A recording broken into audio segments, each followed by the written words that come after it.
వ్యాసాయ విష్ణురూపాయ వ్యాసరూపాయ విష్ణవే నమో వై బ్రహ్మనిధయే వాసిష్ఠాయ నమో నమః. కూజంతం రామ రామేతి మధురం మధురాక్షరం ఆరుహ్య కవితాశాఖాం వందే వాల్మీకికోకిలం. శృతిస్మృతిపురాణానాం ఆలయం కరుణాలయం నమామి భగవత్పాదం శంకరం లోకశంకరం.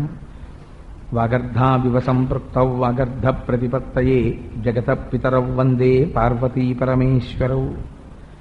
సూక్తిం సమగ్రయతున స్వయమేవ లక్ష్మీః శ్రీరంగరాజమహిషీ మధురైఃకటాక్షైః. వైదగ్ధ్యవర్ణగుణగుంభనగౌరవైర్యాం కండూలకర్ణకుహరాः కవయోధయంతి. హైమోర్ధ్వపుండ్రమజహన్మకుటం సునాసం మందస్మితం మకరకుండలచారుగండం బింబాధరం బహుళదీర్ఘకృపాకటాక్షం. శ్రీవేంకటేశముఖమాత్మని సన్నిధత్తాం. మనోజవం మరుతతుల్యవేగం జితేంద్రియం బుద్ధిమతాం వరిష్టం. వాతాత్మజం వనరయూధముఖ్యం శ్రీరామదూతం శిరసా నమామి. ఆపదామపహర్తారం దాతారం సర్వసంపదాం లోకాభిరామం శ్రీరామం భూయో భూయో నమామ్యహం. శ్రీరామచంద్రం శ్రితపారిజాతం సీతాముఖాంబోరుహచించరీకః. సమస్తకల్యాణగుణాభిరామः నిరంతరం మంగళమాతనోతు. సింధూరారుణవిగ్రహాం త్రినయనాం మాణిక్యమౌళిస్ఫురత్తారానాయకశేఖరాం స్మితముఖీం ఆపీనవక్షోరుహాం పాణిభ్యాం అళిపూర్ణరత్నచషకం రక్తోత్పలం బిభ్రతీం సౌమ్యాం రత్నఘటస్థరక్తచరణాం ధ్యాయేత్ పరేదంబికాం. హరి ఓం. పరమేశ్వర స్వరూపమైన సభకి నమస్కారం. ప్రతిరోజు అవసర సంధ్య వేళలో ఒక్కసారి శివాష్టోత్తర శతనామ స్తోత్రాన్ని అనుకుని ప్రవచనం ప్రారంభం చేసినటువంటి పద్ధతిలోనే ఇవాళ కూడా ఒక్కసారి ఆ శివాష్టోత్తర శతనామ స్తోత్రాన్ని అందాం. గంగాధరుడైనటువంటి మహానుభావుడు ఎవరున్నారో ఆయన ఇవాళ ఉదయం నుంచి ఎడతెరిపి లేకుండా అలా వర్షం కురుస్తుంటే, నిన్నటి రోజంతా భక్తవత్సలుడు భక్తవత్సలుడు అన్నావు కదా, భక్తవత్సలుడు అంటే ఏమిటో నేను స్పష్టంగా నీకు చూపిస్తాను అన్నాడు. అయ్యో పాపం ఎంతోమంది వచ్చి కూర్చుని ఆర్తితో వింటున్నారు అని ఒక్క ఉదుటున సాయంకాలం 5 అయ్యేటప్పటికీ వాన చినుకు భూమి మీద పడకుండా ఆపాడు. అలాగా ఈశ్వర శక్తికి ఇంకంతకన్నా నిదర్శనం ఎక్కడుంటుంది? అందుకని ఆయన భక్తవత్సలుడు అనడానికి ఇంకంతకన్నా ఉదాహరణ ఏం కావాలి మనకి? తెల్లవారేటప్పటికీ తన భక్తవాత్సల్యం ఏమిటో స్వామి ప్రకటించాడు. అందుకని ఒక్కసారి మనసారా నోరారా స్వామి యొక్క నామములు చెప్పుకుని ప్రవచనాన్ని ప్రారంభం చేద్దాం. పుషమిందోర్ మండలే సన్నివిష్టం భుజగవలయహారం భస్మదిగ్ధాంగమీశం మృగయ పరశుపాణిం చారుచంద్రార్ధమౌళిం హృదయకమలమధ్యే సంతతం చింతయామి. శివో మహేశ్వర శంభుః పినాకీ శశిశేఖరః వామదేవో విరూపాక్షః కపర్దీ నీలలోహితః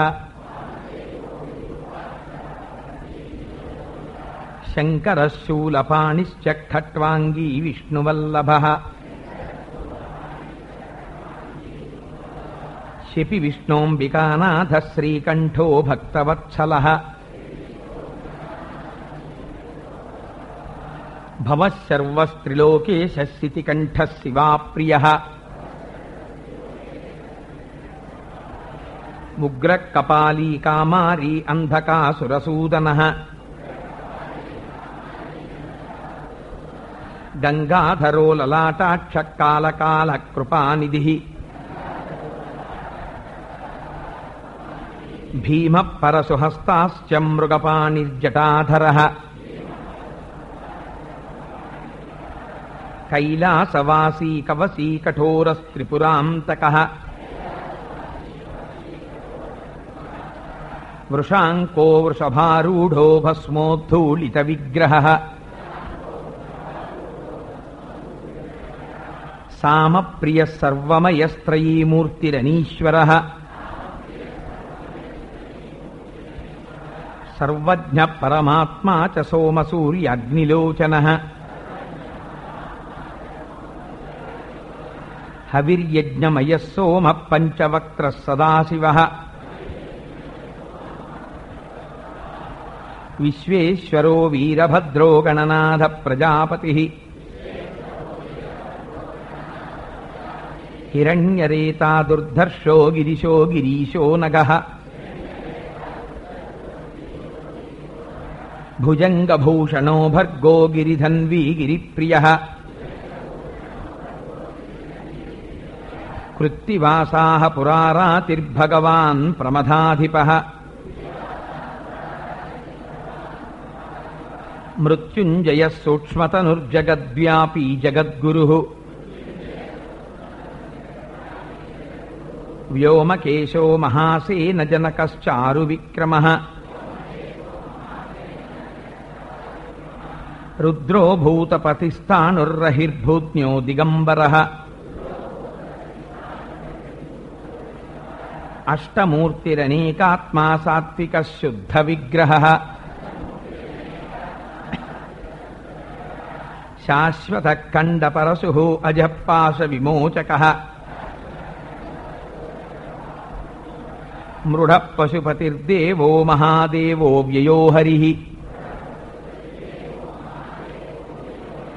పూషదంతభిదవ్యగ్రో దక్షాధ్వర హరోహరః భగనేత్రభిదవ్యక్త సహస్రాక్ష సహస్రపాత్ అపవర్గ ప్రదోనంతస్తారక పరమేశ్వరః ఏవం శ్రీశంభుదేవస్య నామ్నామష్టోత్తరం శతం శ్రీశివాష్టోత్తరశతనామస్తోత్రం సమాప్తం.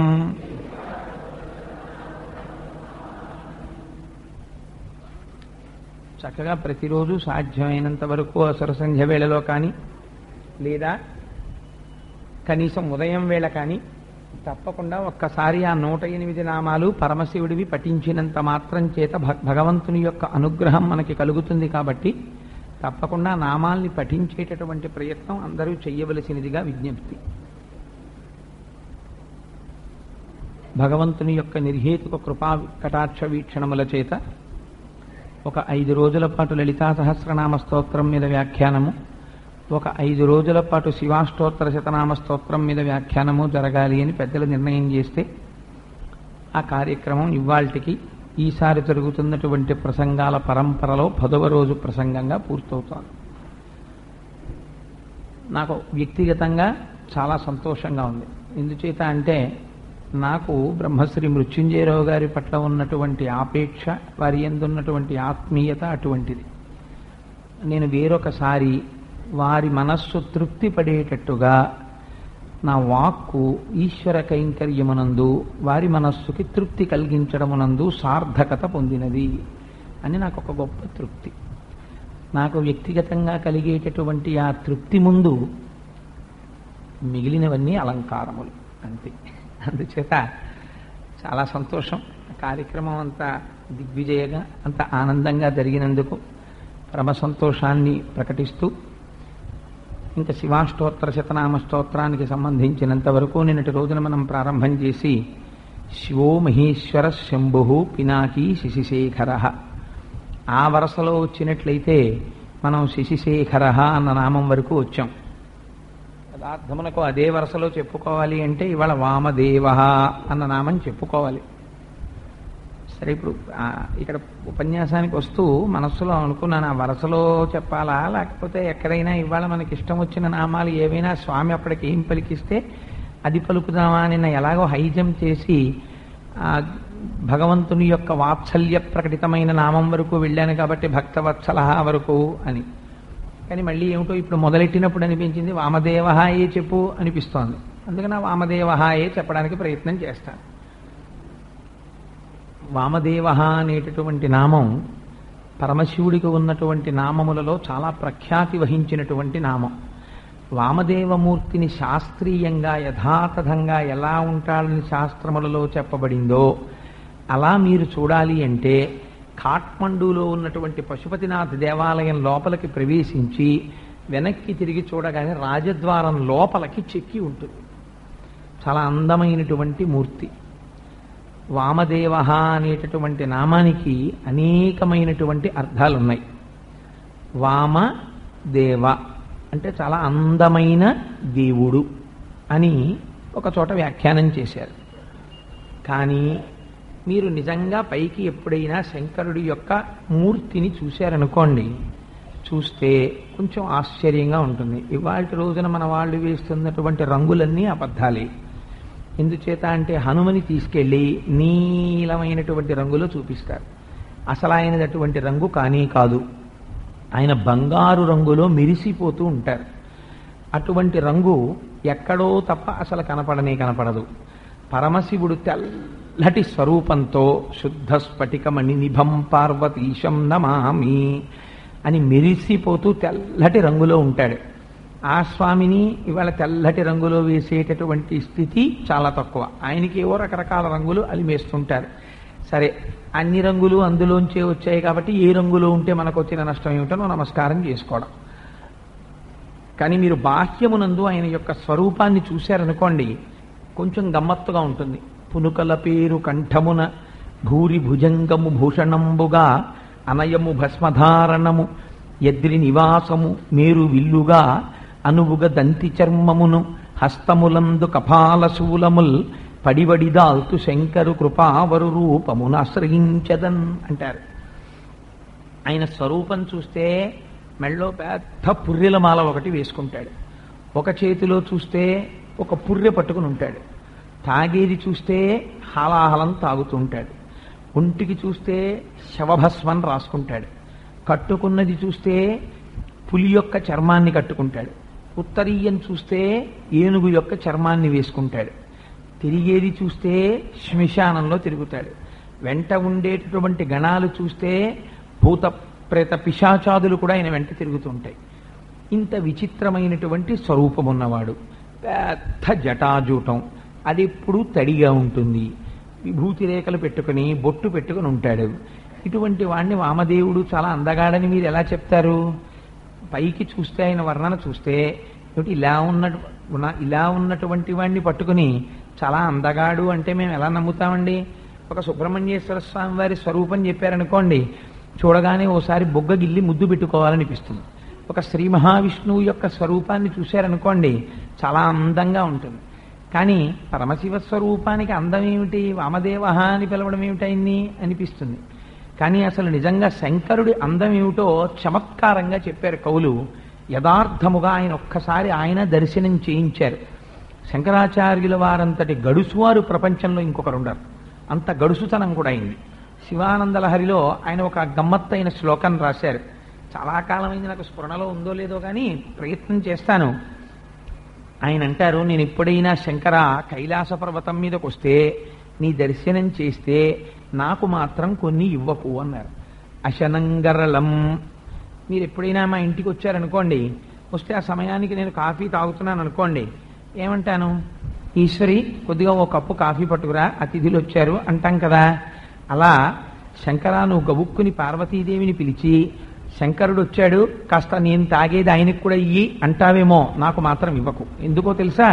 అశనంగరలం, నువ్వెప్పుడూ విషం తాగుతుంటావు హాలాహలం, నేనెక్కడ తాగను, అందుకు నాకు వద్దు. ఫణీకలాపో, నేను వచ్చి కాసేపు నీ దగ్గర స్తోత్రం చేసి నీతో మాట్లాడాక శంకరా నిన్ను చూస్తే చాలా సంతోషంగా ఉందో అని ఆనందం పుట్టి గభాలను నీ మెళ్ళో గొలుసు తీసి నా మెళ్ళో వేస్తావేమో, వెయ్యకు. ఎందుకని? ఫణీకలాపో, నీ మెళ్ళో ఎప్పుడు చూసినా బుసకొట్టేటటువంటి కోడెత్తురాసులు ఉంటాయి, నాకెందుకు అవి, నాకేకు.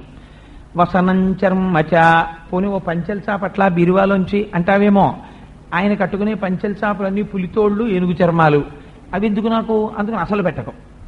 వసనంచర్మచ వాహనం మహాక్ష, పోన్లేవయ్యా శంకరా నువ్వు కూడా పాదచారివై పాపం ఆసేతు హిమాచల పర్యంతము భరత భూభాగమంతా కూడా తిరిగి ధర్మ సంస్థాపన చేశావు కదా, తూర్పున జగన్నాథులో గోవర్ధన పీఠము, పడమర ద్వారకలో కాళికా పీఠము, ఉత్తరమున బదరికాశ్రమములో జ్యోతిపీఠము, దక్షిణమున శృంగగిరిలో శారదాపీఠము పెట్టి అవైదికమైనటువంటి ఆలోచనలు కాని, అవైదికమైనటువంటి వాదనలు కాని, వేద విరుద్ధమైనటువంటి సంప్రదాయములు కాని, భరత భూమిలోకి మళ్లీ తిరిగి ప్రవేశించకుండా 4 చోట్ల 4 కాపు పెట్టావు కదా, ఎన్నో వేద విరుద్ధమైనటువంటి వాదనలను ఖండించావు కదా, మళ్ళీ భారతదేశంలో వేదము యొక్క ప్రమాణమును నిలబెట్టావు కదా. శంకరా, ఎంతకని పాదచారి అయి తిరుగుతావు, నేను ఒక వాహనం ఇస్తాను తీసుకెళ్ళు అని. స్వామి, నాకు కానీ వాహనం ఇస్తావేమో, ఆ వాహనం మాత్రం నాకు ఇవ్వకు. వాహనం మహోక్ష. ఎప్పటి నుంచి తిరుగుతున్నావు ఆ ముసలిద్దెక్కి, నాకెందుకు అది, అందుకని దాన్ని ఇవ్వకు నాకు. మరి ఏమిస్తావు? వాహనం మహోక్ష. నాకు కావలసింది ఏమిటో తెలుసా తండ్రి? తవ పాదాంబుజ భక్తిమేవ దేహి. నీ పాదముల యందు అపారమైనటువంటి భక్తిని కటాక్షించు. మరి అంత పనికి మాలిన వాడైతే ఆయన దగ్గర పంచెల చాపు పనికిరాదు, ఆయన మెళ్ళలో గొలుసు పనికిరాదు, వాళ్ళ ఇంట్లో తాగేందుకు ఒక కప్పు కాఫీ పనికిరాదు. మరి ఇంకా ఆయన పాదముల యందు భక్తి ఎందుకండి అంటే గమ్మత్తంతా అక్కడే ఉంటుంది. పైకి నిందాస్తుతి అని పైకి నిందించినట్లు కనపడుతుంది, కానీ లోపల మాత్రం భగవంతుని యొక్క తత్వమును ఆరాధన చేసేటటువంటి విశేషము అందులో నిండి నిబిడీకృతమై ఉంటుంది. మీరు కొంచెం వివేచన చేసి చూస్తే దానిలో ఉన్న రహస్యం బయటికి వస్తుంది. అలాగే ఇక్కడ కూడా వామదేవో అంటే చాలా అందమైన మూర్తి. ఎప్పుడు కనపడ్డాడు అందమైన మూర్తిగా? మొన్నటి రోజున మీకు నేను ఒక విషయాన్ని ప్రస్తావన చేశాను. హిమవంతుని యొక్క కుమార్తె హైమవతిగా అమ్మవారు జన్మించింది. నిజంగా అమ్మవారికి జన్మ ఉంటుందా? ఆవిడికి జన్మ ఉండదు. పూర్వజ. ఆవిడ అసలు సృష్టికి అంతటికీ ముందుంది. ఆవిడ సృష్టి అంతా అయిపోయాక కూడా మహాప్రళయతాండవ సాక్షిణి, ఆవిడ తాండవానికి సాక్షిగా ఉంటుంది. అటువంటి తల్లికి మరి ఇంకా ఇబ్బంది ఎందుకు వస్తుంది? ఆ తల్లి మళ్ళీ పుట్టడం ఏమిటి అంటే పరమేశ్వరుని యొక్క పుట్టుక యందు, పరమేశ్వరుని యొక్క మాట యందు, అన్నిటి యందు కృప మాత్రమే ఉంటుంది. కృప తప్ప వేరొకటి ఉండదు. దయాళువై ఉంటాడు పరమేశ్వరుడు. పరమేశ్వరుని యొక్క శక్తి స్వరూపం కూడా అంతే, పరమదయాళువై మనకొక సత్యాన్ని తెలియచెయ్యడం కోసం నీకన్నింటికన్నా అత్యంత ప్రమాదకరమైనది జీవితంలో ఏమిటో తెలుసా? శివనింద. తెలిసి కాని తెలియక కాని శివనింద చేశావా కట్టి కుడిపేస్తుంది. అందుకే మన వాళ్ళు ఒక మాట చెప్తారు, అన్నిటికన్నా సత్యమేది. మీరు వెళ్ళి కోర్టులో నిలబడి భగవద్గీత మీద ప్రమాణము చేసి నేనంతా నిజమే చెప్పుచున్నాను, అబద్ధము చెప్పట్లేదు అని మీరు సాక్ష్యం చెప్పినా, ఏమో వీడు అసాధ్యం కొల, వీడు అబద్ధాలు చెప్తున్నాడేమోనని మళ్ళీ లై డిటెక్టర్ పెట్టి మిమ్మల్ని టెస్ట్ చేయొచ్చు. కానీ ఒకసారి ప్రాణోత్క్రమణం అయిపోతుండగా శరీరం విడిచిపెట్టే ముందు ఎవరైనా ఏదైనా మాట చెప్పారనుకోండి, ఇంకది తిరుగులేని సాక్ష్యం. మెజిస్ట్రేట్ గారు వచ్చి హాస్పిటల్లో బెడ్ పక్కన కూర్చుని రికార్డ్ చేసుకున్నాడు అనుకోండి వాంగ్మూలాన్ని, వెళ్ళిపోతూ ఒక వ్యక్తి ఒక విషయాన్ని చెప్పాడు అనుకోండి, ఆయన ఏది చెప్పాడో అది ప్రబల సాక్ష్యము. దాన్ని తిరస్కరించడం చాలా కష్టం. అందుకే అమ్మవారు జగత్తంతటికి అటువంటి ఒక సత్యాన్ని చెప్పాలనుకుంది. అందుకని శరీరాన్ని విడిచిపెడుతూ ఆవిడ ఒక మాట చెప్పింది, భవో నహోద్వేష్టి సుఖం సుఖేతరహ అంది. ఓరి దుర్మార్గుడా, నువ్వు భవుడు అంటే సమస్త ప్రపంచమును జీవింప చేయడం తప్ప ఆయనకి వేరొకటి తెలియదు. అంతటి రక్షణ కలిగినటువంటి వాడు, అంతగా లోకమును రక్షించేటటువంటి వాడు, కృపాళువైనటువంటి శంకరుణ్ణి పట్టుకుని తూలనాడావు, శివనింద చేశావు. అది ఎప్పుడో దక్షయజ్ఞం జరిగిందండి, ఎప్పుడో దక్ష ప్రజాపతికి వచ్చిందది అని మీరు అనుకుంటారేమో. కాదు, అప్పటికీ ఇప్పటికీ అమ్మవారి తీర్పు అంతే. నోరు ఉన్నది కాబట్టి మీరు ఏమీ తెలియకపోయినా శివ శివ అనుకున్నారనుకోండి, అంతే. పరమాత్మ అపారమైన కృప వహిస్తాడు. అందుకే శంకరుడి కృప అంటే సామాన్యంగా ఉండదు. కలియుగం వచ్చేస్తోంది స్వామి, అందరూ యజ్ఞాలు చేయగలరా, యాగాలు చేయగలరా, నయ్యితి అంటూ జ్ఞాన మార్గంలో వెళ్ళగలరా, అపారమైనటువంటి భక్తి తత్పరతతో జీవించగలరా, ఎలా బ్రతుకుతారు? చాలా కష్టం భగవంతుడి వైపుకి మనస్సు ఉండడం. మరి ఎలా, మాకు మోక్షం ఎలా వస్తుందని అడిగారు. అడిగితే ఆయన అన్నారు, మీరు ఇంత బెంగ పెట్టుకోకండిరా, నేను ఒక్క మాట చెప్తాను. ఒకవేళ మీకు ఏ బెంగా లేకుండా మీకు మోక్షం రావాలంటే జననాత్ కమలాలయే, మీరు కమలాలయంలో అంటే తిరువారూరులో కానీ పుడితే మీకు మోక్షం ఇచ్చేస్తానన్నాడు. అంటే వీళ్ళన్నారు, స్వామి both birth and death are accidents.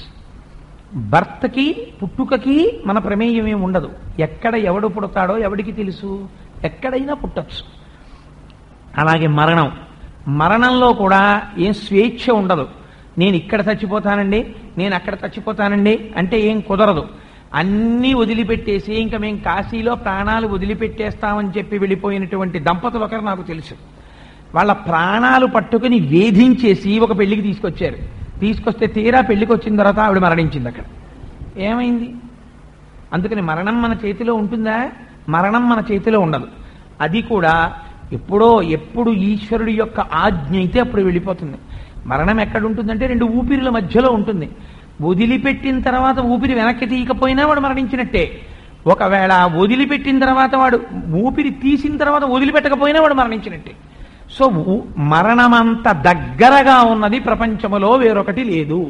కాబట్టి మృత్యువుకున్నంత సాన్నిహిత్యం మీరు ఎంత భయపడినా ఎంత కాదన్నా బాగా దగ్గరగా ఉండేది అదే ఉంటుంది. అటువంటి మృత్యువు దగ్గరున్నప్పుడు పుట్టడం మా చేతిలో లేదు. స్వామి పోనీ ఇంకొక మాట చెప్పు అంటే ఆయన అన్నాడు, కాశ్యాంతు మరణాన్ముక్తి. పోని పుట్టడం నీ చేతిలో లేదు. నీ కుటుంబం అంతా స్థిరపడిపోయిన తర్వాత వారణాసి వెళ్ళిపోయి హాయిగా రోజు గంగలో స్నానం చేసి విశ్వేశ్వర దర్శనం చేసుకుంటూ ఆ కాశీలో తిరుగుతుండు. నీ ప్రాణోత్క్రమణం అయిపోయే ముందు నేనే వచ్చి నీ కుడి చెవిలో తారక మంత్రం చెప్తాను. అందుకే తారక అని ఒక పేరు ఆయనకి. సంసార సముద్రమును దాటిస్తాడు.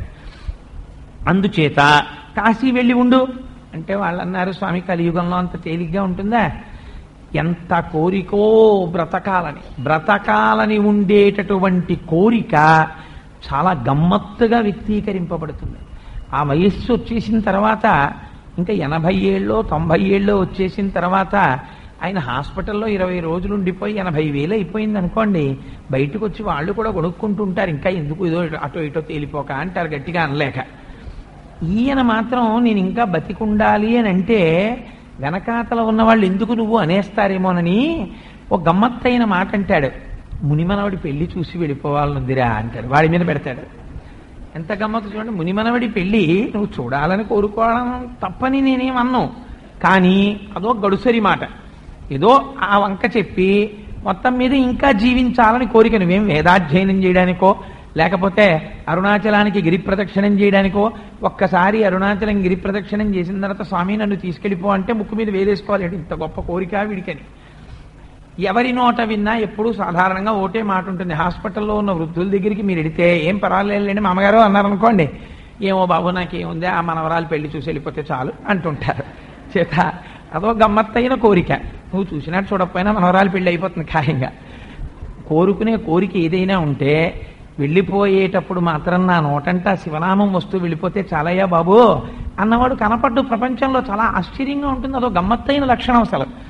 సరే, అందుచేత కాశ్యాంతు మరణాన్ముక్తి, కాశీలో మరణిస్తే నేను మోక్షం ఇచ్చేస్తానన్నాడు.